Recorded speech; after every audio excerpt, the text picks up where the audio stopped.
Okay. Okay, we are on page 147.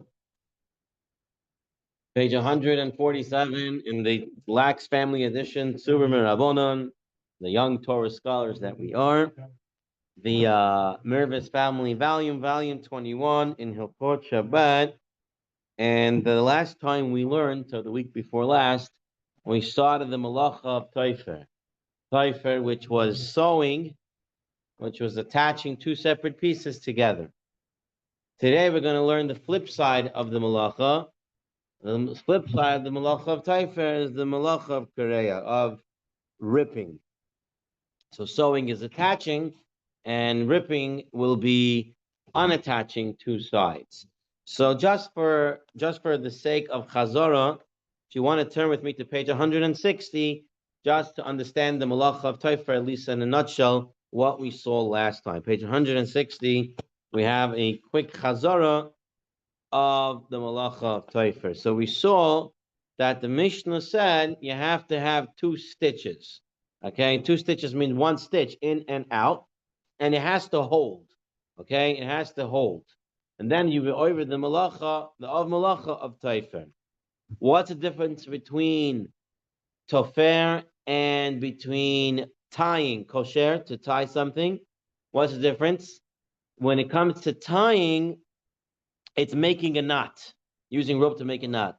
When it comes to tofer, it's really about attaching two separate items together. That we saw in the Orchot Shabbat. Right, not through a knot. Right. And not necessarily through a knot. To hold, not anything, just with attached. That's it. Then we saw that even if you tighten, right, we saw if the sleeve falls off, like on page, you had the picture on page 129, right? You had that stitch to tighten the loose seam. Remember that picture? So on page 129. Go like this, and out, in and out. Yeah, in and out. That's the malacha. No. And you have to tie it at the end, or you do the next stitch. So the first stitch holds, right? And then you do like this. You do. So even if you just tighten it, it's also considered tofer. I didn't do the stitches, but I tightened the stitches. Also the malacha of tofer.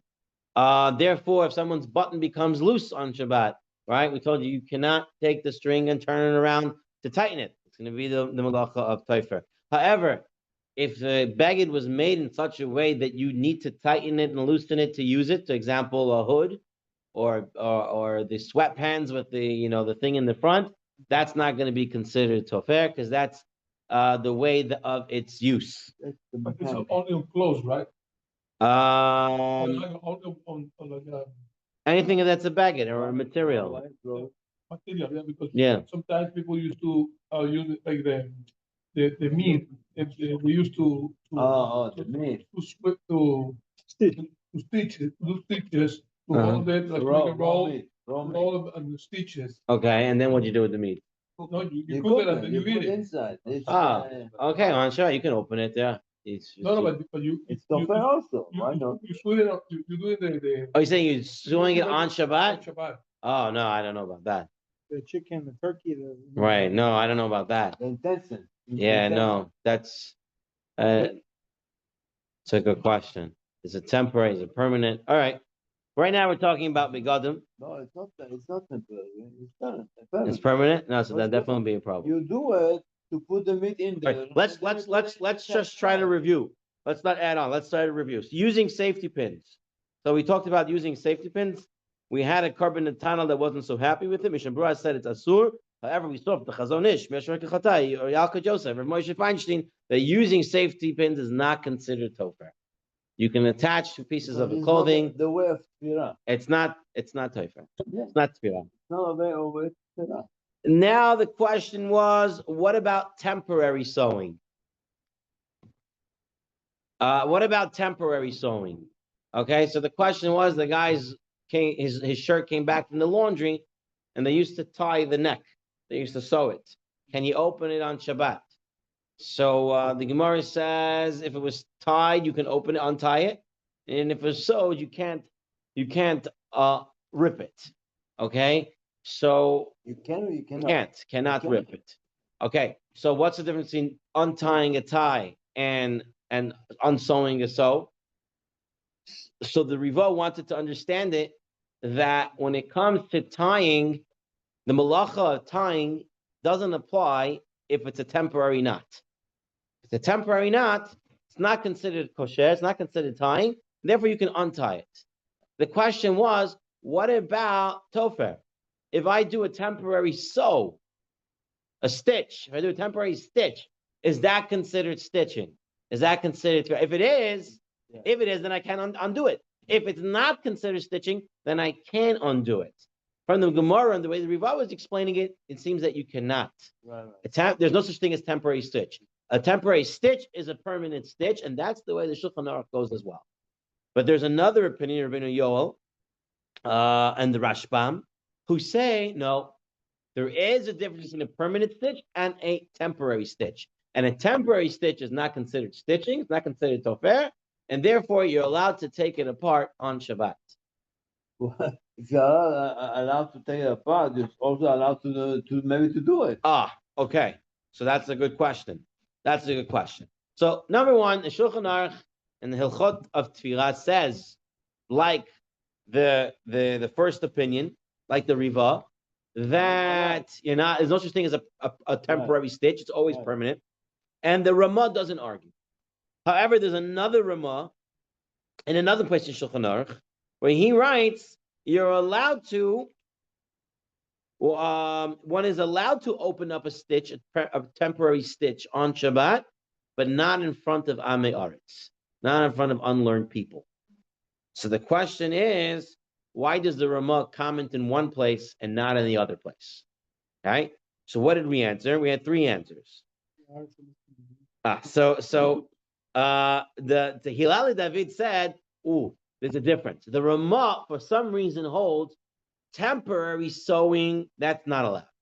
Temporary stitching is not allowed. But opening a temporary stitch, that is allowed. He makes that difference. Okay. Why? That's another question. But he makes that difference.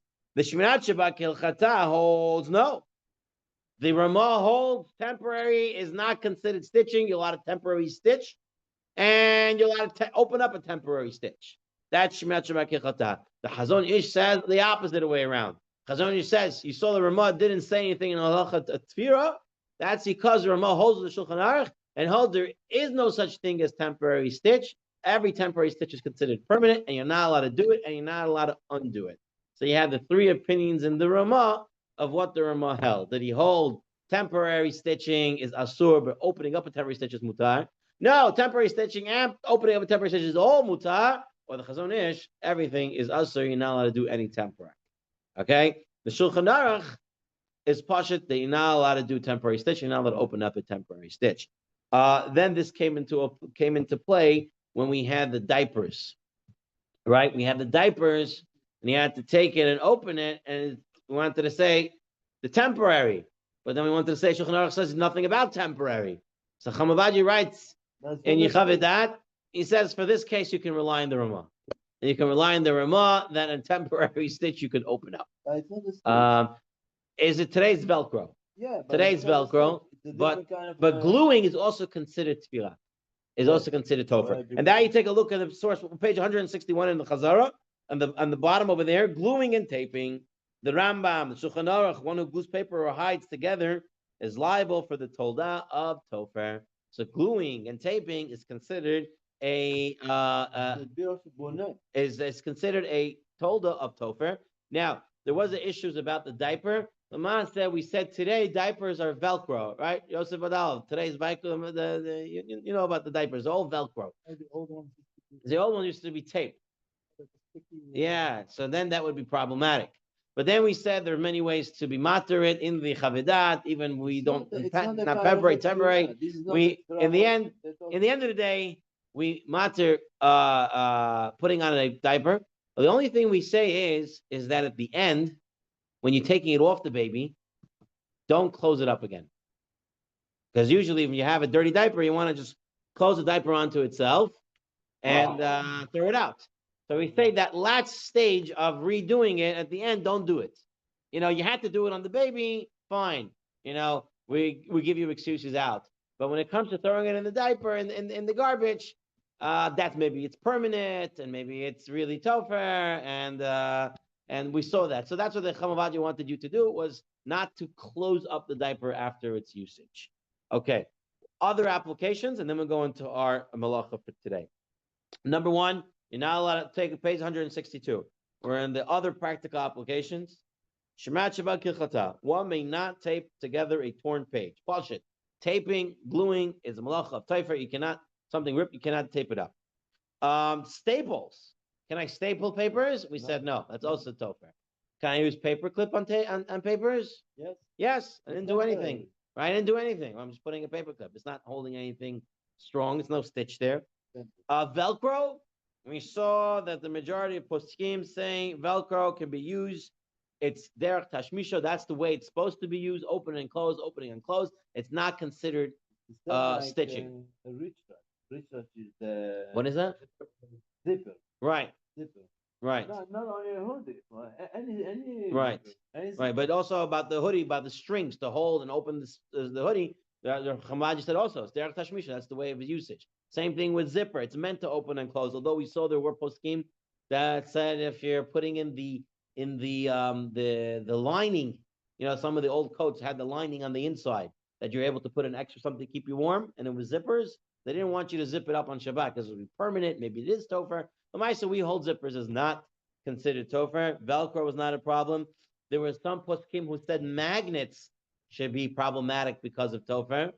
And then others have said, no, it has nothing to do with topher. Topher is attaching to, when the two magnets are together, they're not attached. There's a magnetic force that's keeping them together, but it's not attached. So, Lamaisa, we hold that magnets is not a problem. If ever a child comes over and says, can I play with magnet tiles? I, Bashita, always tell them, if you're asking the question, then you shouldn't play with it. Right? So you've come to the idea that probably it's problematic. There are poskim who say magnets are problematic. So if you come to that idea, don't play with it. But if the kids are playing with it, you don't have to tell them. It's because really there is no issue of taifa. The only issue would be with magnet tiles is the issue of creating an ohel. If they're making a ceiling, right, for their structure, right, that's an tefach, so that's very easily to make an ohel. That will be problematic. We spoke about that. Okay, what about the sticky notes? Right, sticky bookmarks and stuff like that. So there are different opinions. Some who say, no, that's considered topher. Some who say it's absolutely not considered topher. And there are some who say, if you put it on, but you take it off later on in the week, that's going to show it wasn't permanent, and that would be okay. Some say it has to be done within 48 hours, 24 hours. Rav Belsky held that really Mikra Adin shouldn't be a problem, but in practice, he told people not to do it. Okay, so there is room to be makel if a person wants to use sticky notes, he's learning, he wants to remember something, he wants to put a note. There is room, but it's better to probably be machmer. Okay, so that because it's a sticky adhesive. The sticking, the gluing can be considered topher. It's a told of taifa. So we're gonna say the what? The table is no gluing. Of gluing, but it has like a spring. It's like it comes out. It's nothing. It's like the safety pin. The safety pin also we say is not a problem. It's not tefira. That's not taifa. Taifa is like when you did some sort of work to it to keep it together. A pin and a paper clip. A staple is a problem because a staple is like a stitch. You're putting it in. I understand, but right. The sticky bookmark, it's on and off, on and off. All right. So there are those opinions. Those poskim will say that because of that, it's no problem at all. But there are poskim who are a little bit more concerned because of the glueness in there, I believe. All right. That was all a quick chazara in the malacha of taifer.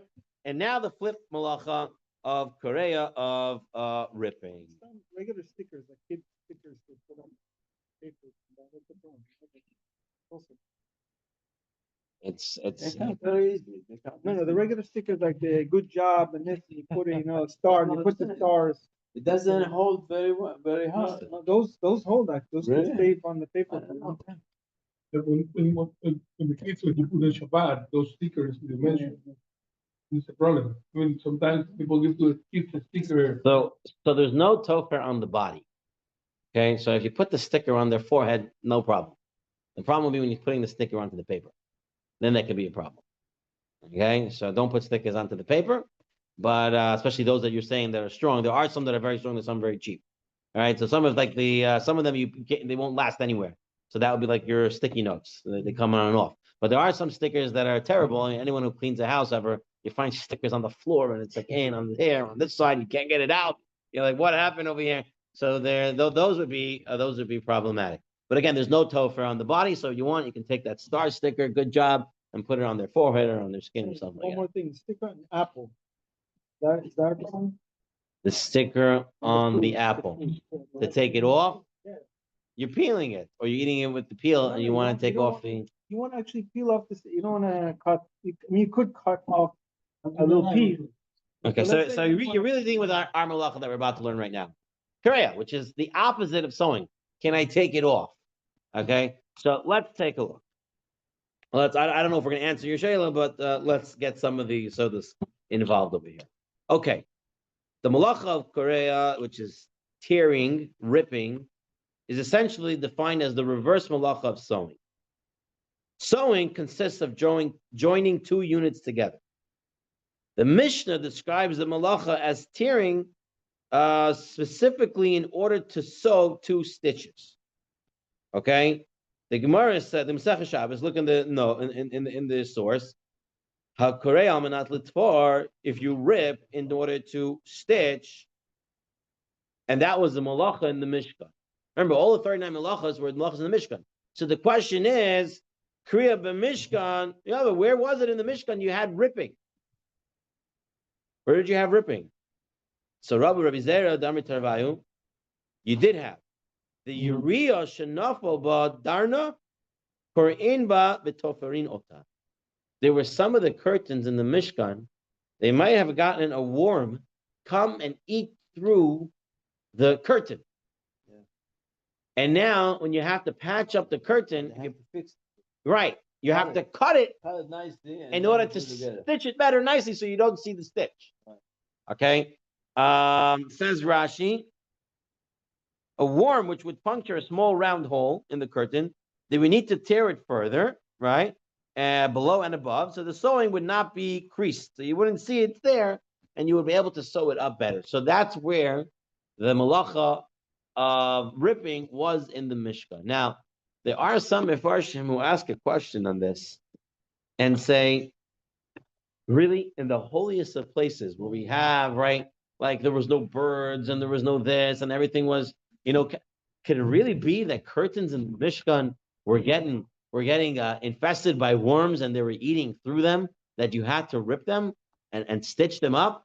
The silver tarnishing, was it copper, was it turning green? I mean, right, exactly. Did you have these things in the holiest of holies? Why not? Also, if you have something for a long, long time, it's but it's the holy of holies. It's just the Kodesh Kodashim. It's a holy place. It's a nature. Okay. Exactly. So the Hatam Sofer says that when the Gemara talks about curtains that are getting holes in them, this was the ones that they were no longer using.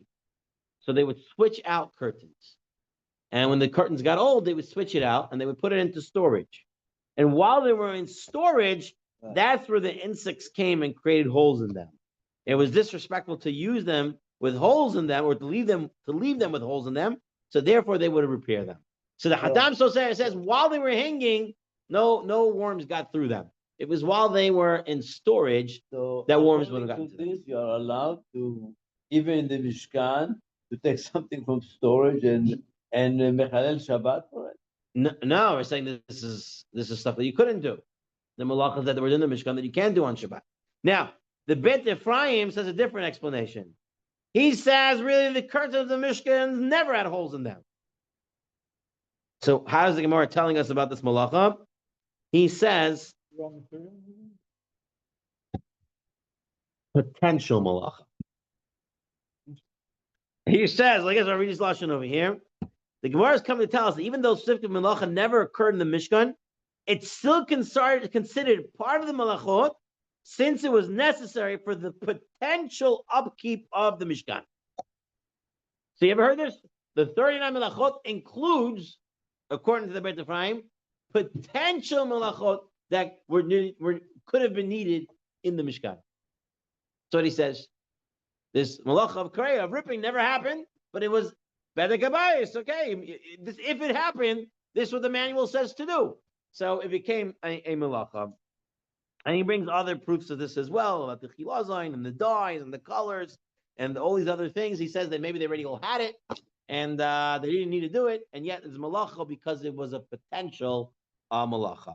L'maaseh, so far what we've seen is that it's tearing, ripping, in order to do something afterwards, something positive afterwards. To fix. Okay, so you're saying to fix. But I want you to read this Rambam. Read this Rambam in source 41. Go ahead, Reb Chaim. Read the Rambam. HaKorea. So, someone is angry, he rips. Or someone who died, he rips because he's chayiv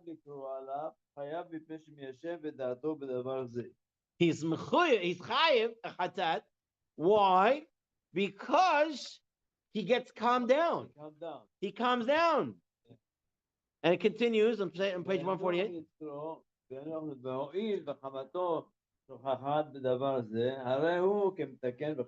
Wow.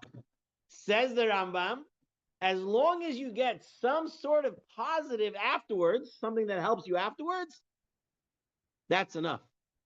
Meaning it doesn't have, we were learning you're ripping it in order to fix it, and that's the malacha. This is what they used to do. The Rambam says ripping it in order to get some benefit, that's the malacha. But on those days, when they were Korea, they were so poor, they were Korea, and after the Shiva or after They would stitch it up. They would stitch it up. But he's saying it out of anger. The person does it, or some other reason he's doing it. He's getting some sort of hana. Therefore, it's considered a malacha. Imagine that. So that's the way the Rambam sees it. The Rambam says it doesn't have to be ripping it in order to fix it. Ripping it in order to have some benefit from it, that's considered the malacha. Okay. Shulchan Aruch. On source 42.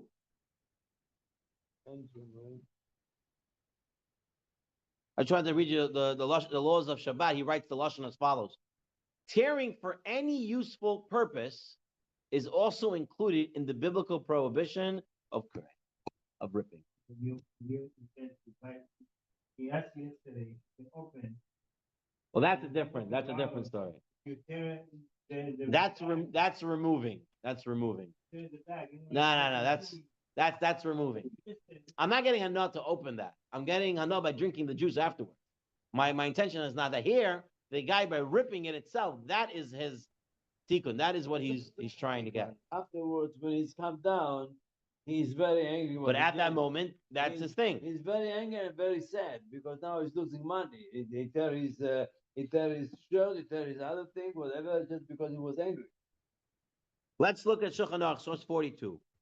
En shovrim acheres. You do not break earthen vessels on Shabbat. En kur'in, and you do not rip paper. Why? Mipnei shehu kimetaken keli. It's as if you're fixing a vessel. It didn't say because of its korea, it's ripping. And then Shulchan Aruch in the next sip says, similarly, if one detaches glued papers or glue hides, he doesn't only do it to destroy. Then it's a tolda of korea, and he's chayav. He's doing it for some sort of reason. So here he writes about detaching glued papers. That's the malacha of korea. When he talks about breaking the vessel or ripping a paper, he says it's what? Mitakin keli, makav ipatish. So which one is it? So the Bir Halacha writes as follows. On the top of page 149, the Bir Halacha brings the Shulchan Aruch Harav. He says there's a difference. Why the Shulchan Aruch in one place says it's makav ipatish, and in one place it says it's the malacha of korea? He says as follows. The only time it's considered korea, the loishach kriya, kim bedavar hanitpar v'nareg shenitavik megufim rabin. It's only when there's pieces together.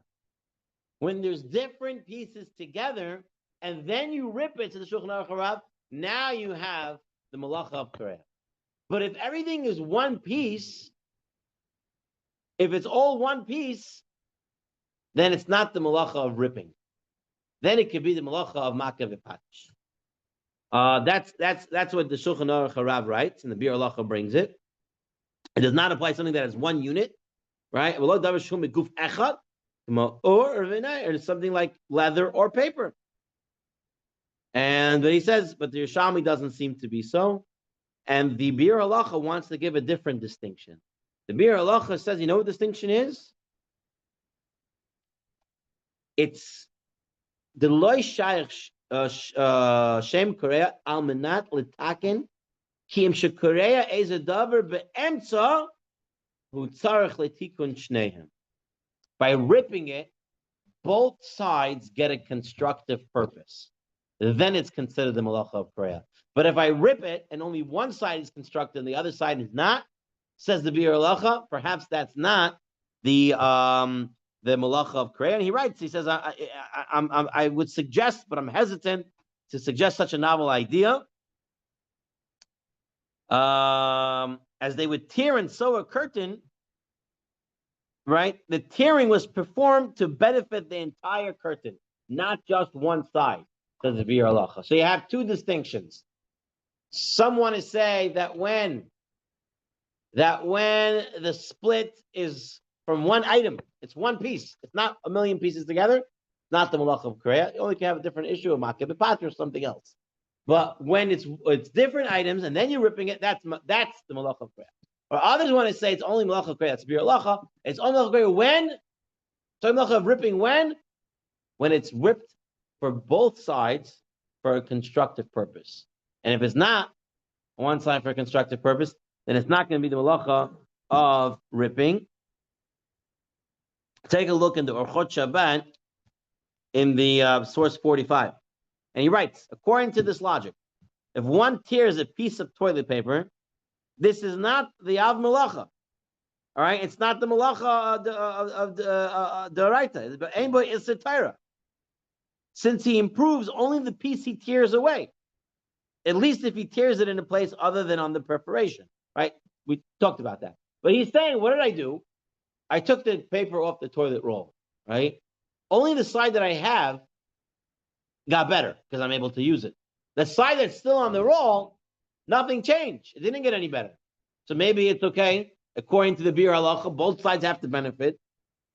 However, it's not so. For since the roll of toilet paper will eventually be cut into smaller pieces, therefore cutting the roll of toilet paper is also considered an improvement with respect to the piece that will be cut in the future. Says the Orchat Shabbat, hold on.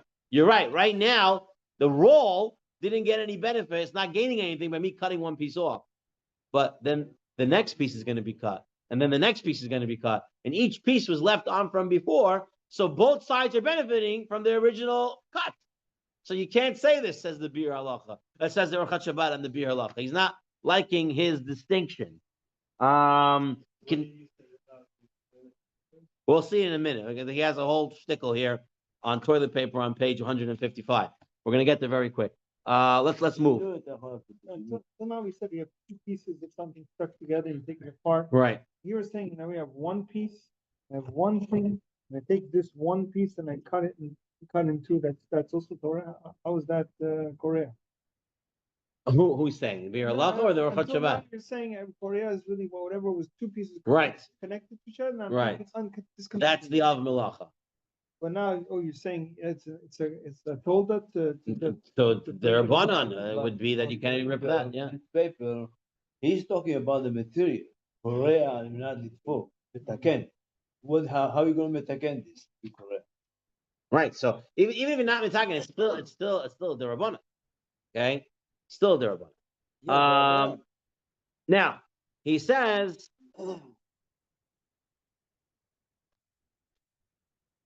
Okay, look at the Shulchan Aruch in the next source on 46. And this is going into opening up packages.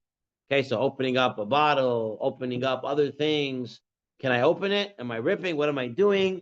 He says, no, one can open it because it's considered that you're removing in order to get to the food.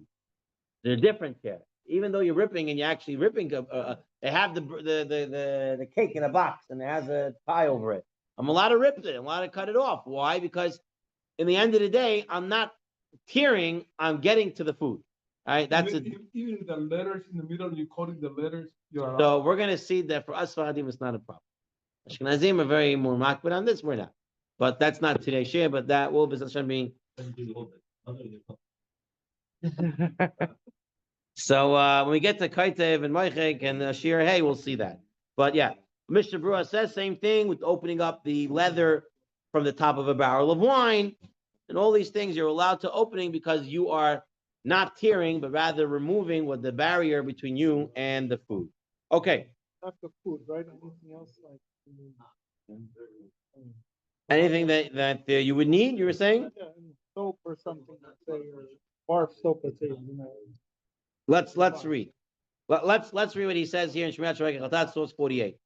It's permitted to tear the wrapping of chocolate bar, the plastic seal that covers a battle cup, plastic aluminum that serves as an inner seal for a container of instant coffee, provided that one is careful to fulfill the conditions mentioned in the next halacha,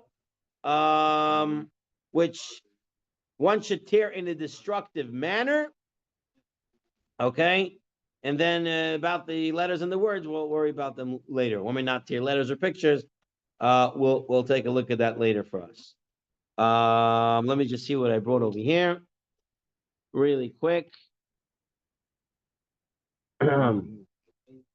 It's permitted to tear opening a package of food, even though one will inevitably rip some letters that are printed on the packaging. However, if possible, it's preferable to rip around the letters.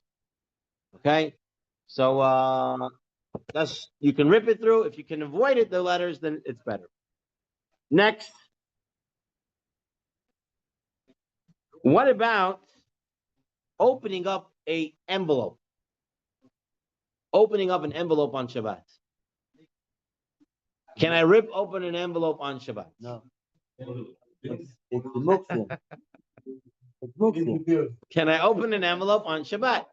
Okay, so the first of all, there's two types of envelope. Two types of envelope. One that we're familiar with and one we're not so familiar with.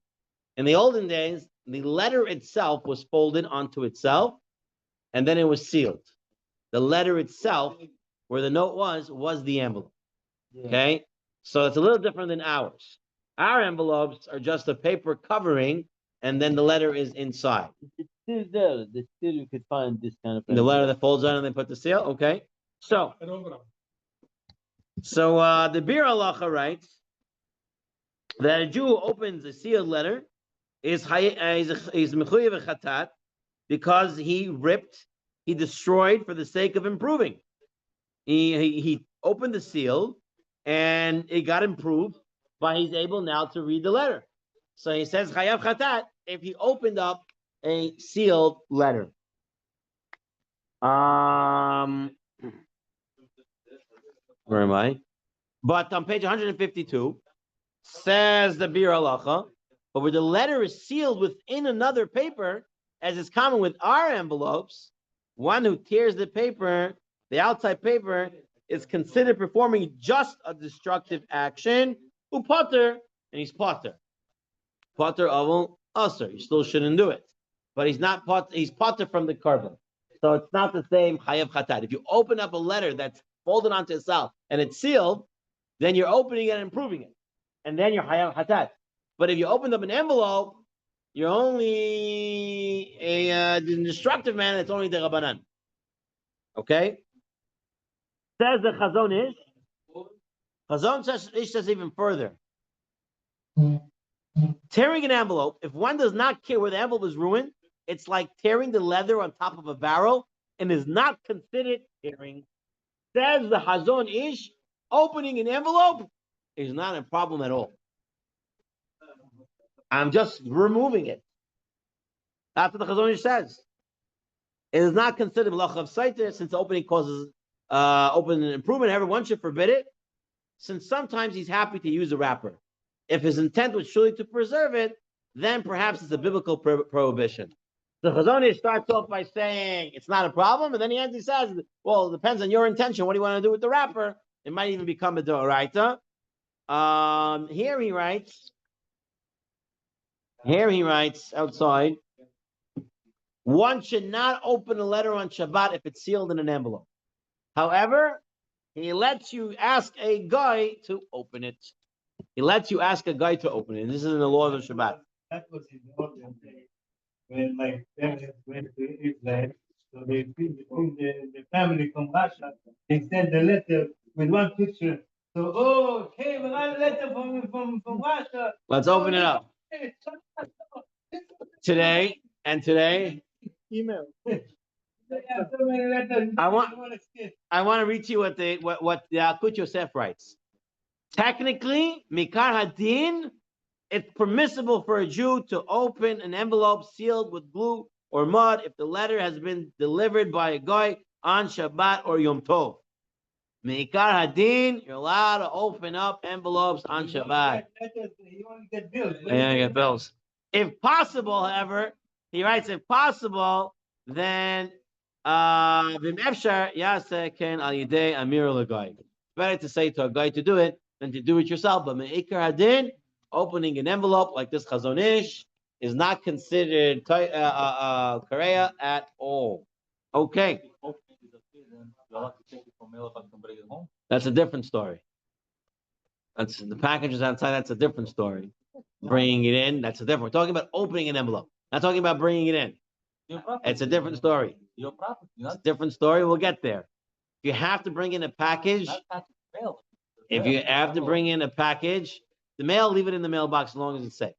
Packages and stuff like that, you can kick into your house. Okay? You can, what? Yeah, so therefore you should kick it in. What if there's food in there? Who's delivering food? Sometimes Oh, you're talking about Shabbat. Okay, we're not there yet. Fine. you know the package is full of I don't know, different types of food, and you won't use it on Shabbat, and you open the outside It's a package. good question. It's a very good question. All right. Listen, Rabotai, we have less than 12 minutes, and we have to finish up the sugya. So give me 5 minutes, and then we'll take all your questions. All right. Tearing plastic bags or plastic tablecloths from a roll in order to use them on Shabbat, is it mutar or not? I have the plastic tablecloth. I'm allowed to tear it off? No. So he says over here, tearing plastic tablecloths from a roll in order to use them on Shabbat is forbidden. It's forbidden. What? It's forbidden to do it. It's also, it might, if you do it under preparation, that's another one, another malacha of doing cutting in specific sort in places. It's tearing or Shavuot detaching. says, what? It's tearing or detaching the plastic Same bag. thing. You're ripping it. Yeah. It's pulling it away from the. Yeah, from the joint. Yeah. What if you cut it not by the joint? When you have, also there would be problematic, even not by the preparations. Yes. You're doing Korea. You're splitting it. Toilet paper not by the joint. Toilet paper is different because of kavod habrios. Okay. Yeah, it's the where what's it called? Having respect for human dignity. Therefore, it's a different story. We'll get there. But that's only by toilet paper. Pesket Shuvot writes, one must be extremely careful concerning tissues that were not entirely separated from each other. Okay, so if you find in a tissue, some of the cheaper tissues, they're sometimes stuck to each other. You separate them, you just did the malacha of Korea. You separated one from the other. All right? So you're not allowed to do that. Be careful. Any type of paper roll, aluminum roll, and the like. It's forbidden to cut them, detach them, or tear anything from them. They're the roll. What? Yeah. Right. So it depends. If it came from the factory that way, then you're not allowed to rip them apart, the pages. If someone ate and the rice fell in between and stuck it, then you're allowed to open it up. Okay? What? You cannot tear it. Yeah. Just did correct. You just split it. I don't care where. You can't tear it. Can't tear it. That's correct. So what you do is you go to Costco and you buy the pre-cut ones, or Bingo, wherever they sell them. The pre-cut foils, and that you can use because it's pre-cut. You cannot cut it on Shabbat. You can tear it, you can't cut it. Okay. the plastic, neither plastic, neither aluminum, no one. He writes over here, if there's a good break, if there's a need, right? There's a real need, then you can do it through a guy. There's some sort of yesh lo malch lismoich. If in such a tzarech that you need, you can ask about a person, a Jew himself, cannot be ripping any of these things on Shabbat. Okay, pages stuck together. This is your question here. It's right here in the next source. Mishnah Berurah says, what gluing was intended so it'll be permanent, then you're not allowed to open it. But the pages were stuck together by wax. It was not made to remain permanently. It happened without intent. Therefore, it's entirely similar. It's not similar to sewing. But when you're opening up the pages, even if the rice got stuck and now I won't open the pages, if the letters are going to be ripped, you're not allowed to do it because you're now destroying letters. You can't do that. You're erasing on Shabbat. So you're opening, you have to make sure you're not going to rip any letters. The Rabbi Ribiat writes even more. He writes, you're not allowed to tear off the labels from the soda bottles or any bottles. You know, they have a label that goes around and it's glued. You're not allowed to tear it off. You're not allowed to take it off. That's korea. That's ripping. He says, but if you soak it in water, right, and then it comes off by itself, that's not a problem. That's not a problem.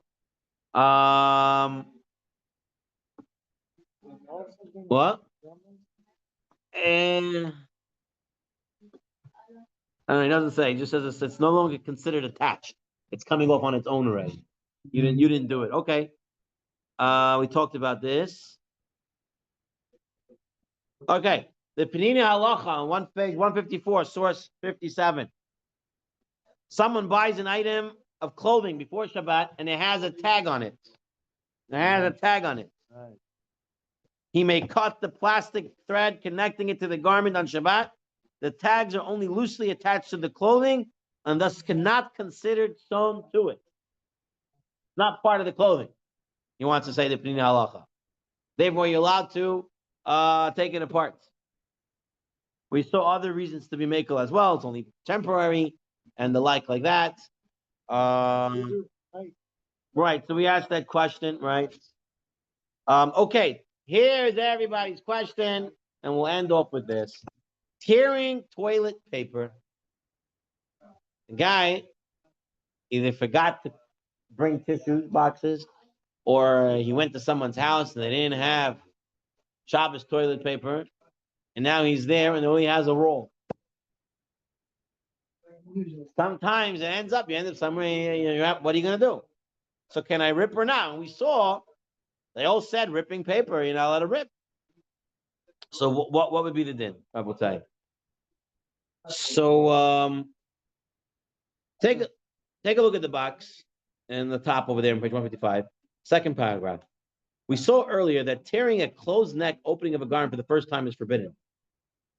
In the next year, we'll see that according to Rashi, this does not violate tearing, but rather makah bepatish. You're making the clothing available and usable. So remember the launderer tied up, he sewed up the clothing, the neck? We said you're not allowed to open it. Rashi says you're not allowed to open it, not because it's korea, you're ripping, but rather it's makah bepatish. I'm making the clothing. You get a suit and right, the pocket is closed up. So Rashi would say that's makah bepatish and not korea. Why not? It's not tearing, says the Bir Halacha, because the malacha only includes a case in which tearing allows for some subsequent reattachment, like it was in the Mishkan. In the Mishkan, you cut the curtain and then you reattach the curtains. Right? By the toilet paper, he wants to say what? That there's no reattachment. That's not the point of me cutting it. Thus, although constructive tearing, such as opening a neck, we forbid as striking the final blow, it's not considered tearing. Take a look at the Bir Halacha.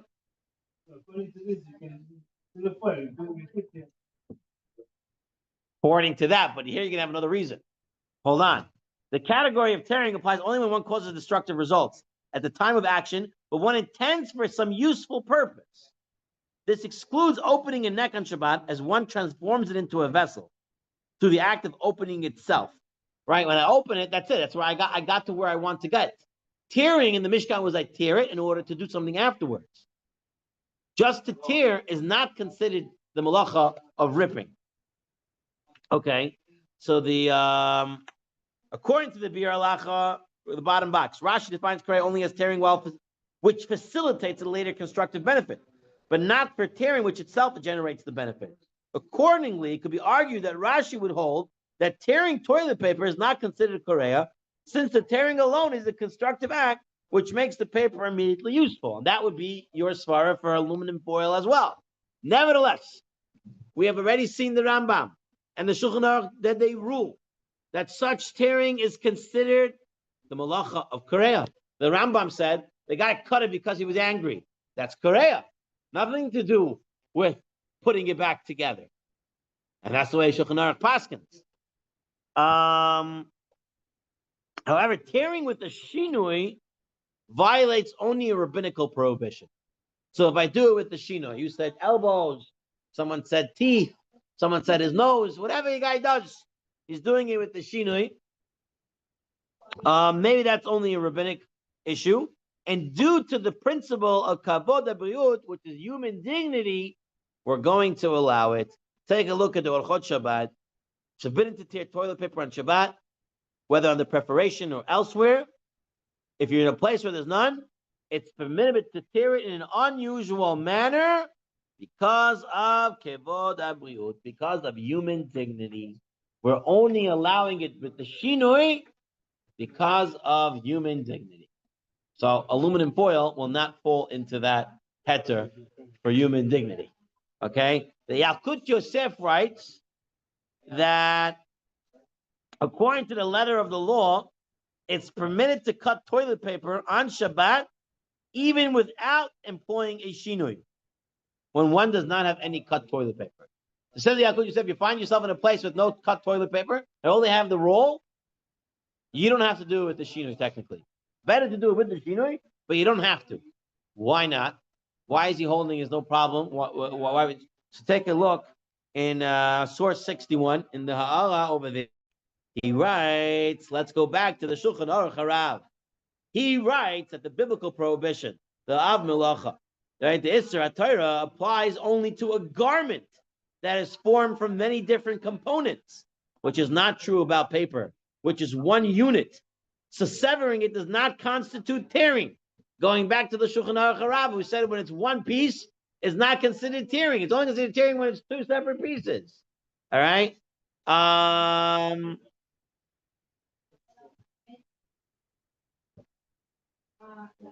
Okay.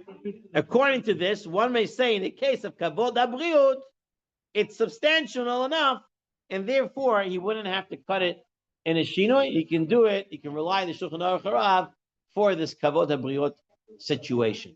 So it turns out toilet paper is its own category, as it's allowed only because it's for human dignity. You know, the person needs to wipe himself. What do you want him to do? He's stuck in the toilet. This is all he's got. You're lucky sometimes. And we'll end with this. We don't have time to go through the machshava and everything else. Talks about cotton and other things as well, but the same idea. I just end with this. Sometimes you have to be bless Hashem that you have toilet paper in the bathroom. I once went to someone's house, for an event, whatever they had, some Shabbat, whatever it was. I said, where's the bathroom? He said, it's the bathroom. I get to the bathroom. There's no toilet paper. There's no wipes. There's nothing at all. So I said, maybe it's under the cabinet in the sink. So I start looking. I don't want to go through people's stuff, but the guy needs paper, right? There's nothing. There's not one paper in the whole bathroom. So what is this? What is a person supposed to do? So you should be thankful that if you have the uncut toilet paper, Hashem, at least you have something that kavod habriut you're able to take care of your needs. I know a lot of good questions, Rabotai. We will come back to them. Be'ezrat Hashem. Rabbi Hanina Mekasher Omer Atzah Kadosh Baruch Hu Zakoi Yisrael. Lefichach Yibram Torah Mitzvot Shneimar. Adonai Chavetz Leman Tzitlo Yagdil Torah V'Yadir.